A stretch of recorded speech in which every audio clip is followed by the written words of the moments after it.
But first, there's been an overwhelming response to Bill's talking points from last night about the civil rights industry and how some of its leaders refuse to address the real problems in the African American community.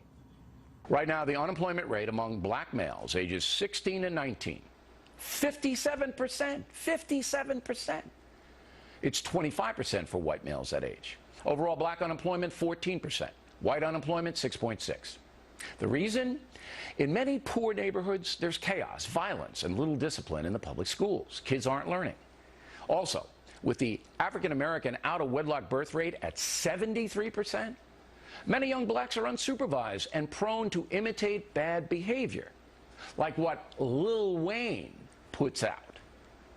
Pop a lot of pain pill, about to put rims on my skateboard wheel. Beat that up like Emmett Till. The parent company of Lil Wayne, Cash Money Content, which markets vile stuff that hurts children, is a partner in distributing Sharpton's upcoming book. That's right, Al Sharpton is in business with people who put out entertainment harmful to children. So Bill's contention is that the civil rights industry is simply not addressing the core reason why many African Americans are not succeeding in the marketplace. Now, for two other views on this, Georgetown professor Chris Metzler joins us from Davie, Florida, and from L.A., Jasmine Canick, who writes on issues of politics and race. Okay, Jasmine, let's start with you on this. Bill's made a lot of news over the last week in talking about the Zimmerman verdict, Trayvon Martin, and how the civil rights community of today has responded. What was your reaction to what he said last night, specifically regarding Al Sharpton and this particular hip-hop artist and the kind of stuff he puts out? All right, Laura, two things. First, looking at the whole Cash Money family and them publishing a book, some people might think that's a step up, okay? Because books, unlike music, require people to actually read. So it really depends on how you look at that situation.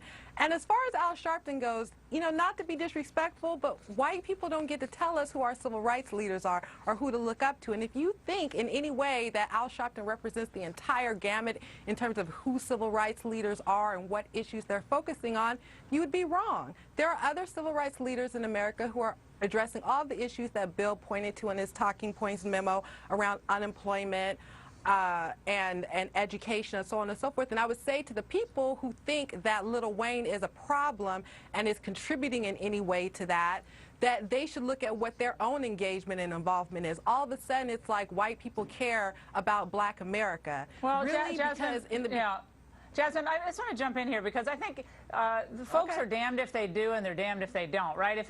If white folks don't engage on issues like this, then you don't really care, right? If you do engage, it's how you engage. Well, but look, I think we're having a conversation about language, approach, right? Mutual respect. And I've heard a lot of people calling on my radio show, they happen to be black, who don't like this industry, don't like what it does, don't like what it pumps out, especially to young, impressionable minds.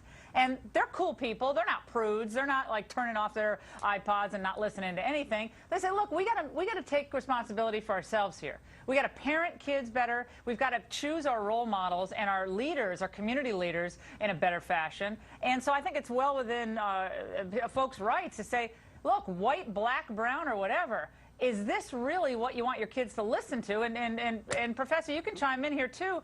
But look, I mean, sure. Al Sharpton condemns a lot of these lyrics, but then you see, like, there always seems to be some side deals going on here in the background. I think that's what O'Reilly was getting at. Yeah, I think he was, and I think he's accurate. But let me just go back to what was just said a moment ago. White people don't tell us who our civil rights leaders are. Seriously? That's your argument? That's ridiculous. This is not about whether white people are telling us what to do. The fact is that in the African American black community, there are some substantial problems that need to be addressed. This has nothing to do with white people trying to say, I'm not done. You had the opportunity to speak. Thank you. This has nothing to do with white people taking the mantle and telling us what to do. What Bill said was some civil rights leaders. He didn't say all civil rights leaders. And your contention is exactly the problem. Rather than looking at policies, practices, and procedures, you are looking at this strictly through a racial lens. As a result of that, we have been unable to move this conversation anywhere. We had Bill Clinton's conversation on race. We've had all of these kinds of things, and we are still back to where we are. This has nothing to do with white people trying to rule over us. That is a ridiculous, nonsensical argument. Jasmine, and your that response. is your right to feel that.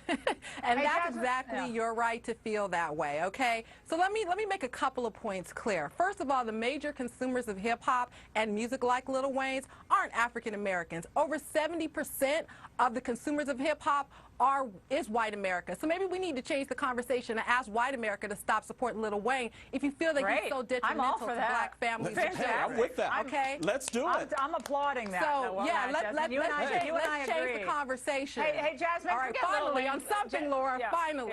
Yeah. Yeah, Jasmine, we're almost out of time, but look, there are a couple of things that are real indicators of future success and they really decrease your risk of going into poverty. One is if you're in a stable marriage, okay? Two is if you have a good education. So it seems to me that someone like a Sharpton or a Jackson with their platforms and all their, Action Network and all that deal, I mean, if they're out there talking about, hey, if you're married, if you don't have kids out of wedlock, and guys, if you're supporting educational choice, we're going to have more opportunities within our community. We're going to do better. If he devoted his time to those two issues, marriage and real educational opportunity, i.e. school choice, I think Al Sharpton would make an actual positive difference. And right now, I think he's actually reversing a lot of the progress that's been made between the races. And that, I think, is a real shame for everybody, black, white, and everyone else. But it's great to see you both. Jasmine and Chris, thanks.